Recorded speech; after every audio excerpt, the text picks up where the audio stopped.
The news that one of Season 4's new characters is not returning in Stranger Things Season 5 is surprisingly good for the long-running Netflix hit. The Stranger Things cast has no shortage of characters. The cast is broadly split between 3 generations, with Dustin, Mike, Max, Eleven, Erica, Will, and Lucas representing the younger teens, while Jonathan, Nancy, Steve, and Robin are entering adulthood. Hopper, Joyce, and Murray make up the adult cast, and this is all without mentioning villains like Vecna and supporting stars such as Dr. Owens. As a result, it is no surprise that Stranger Things Season 5 cannot include everyone. According to an interview with his actor, Eduardo Franco's Argyle will not appear in Stranger Things Season 5. Franco says that he never received a call about reprising his role and, since production has already commenced on the final season, it seems fair to assume that his character has been cut. Argyle was a welcome source of comedic relief in Season 4, acting as Jonathan's stoner confidant and a constant source of terrible life advice. Argyle was a welcome addition to Stranger Things, and losing such a fun character is, from one angle, disappointing. On the other hand, this will greatly benefit Stranger Things' overall ending. Argyle's absence hints Stranger Things Season 5 is focusing on its main cast. Dropping Argyle means the final season can focus on bigger characters. While Argyle was funny, his character was also undeniably peripheral to the main plot. As such, his Stranger Things Season 5 absence implies that the show's final run will focus more on its main characters, which is vital for a strong finale. While Stranger Things Season 4's ending gave every major character a role to play, incorporating everyone risks an overstuffed and chaotic conclusion.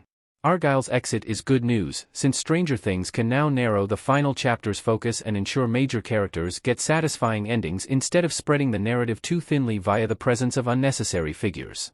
Argyle was far from the only character introduced in Season 4.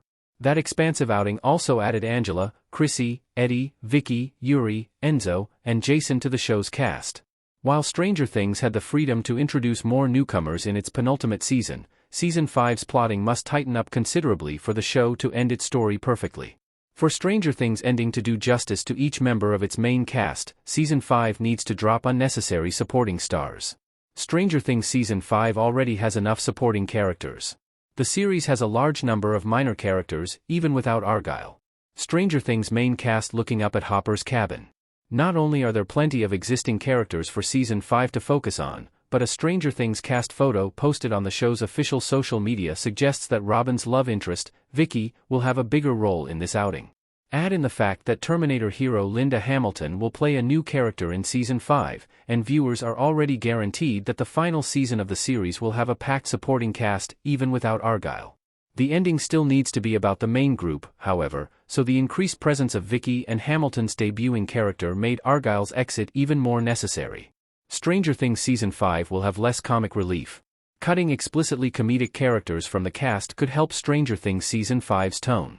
Sadie Sink as Max with bleeding eyes in Stranger Things Season 4. As a goofy stoner who spent the entire season chuckling through a haze of smoke, Argyle was a comic relief character whose presence may have been jarring in Season 5, when the stakes are apocalyptic. The Season 4 finale was already dark enough to render his contributions tonally uncomfortable. It would be easy for Stranger Things Season 5's potential time jump to account for Argyle's absence, since the character hails from California and would presumably need to return to his home state eventually. This means that the series would no longer need to lurch uneasily from disturbing moments like Vecna putting Max into a coma to sillier scenes featuring Franco's lovable goofball. While Stranger Things has always had some comic relief elements, it is easy to forget just how dark the show was in its first season.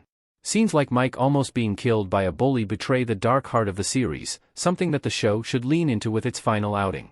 For Stranger Things Season 5 to feel dramatic and impactful, the show needs fewer scenes like Dustin and Susie's The Never-Ending Story sing-along and more moments like Max's desperate, but ultimately uplifting, escape from Vecna.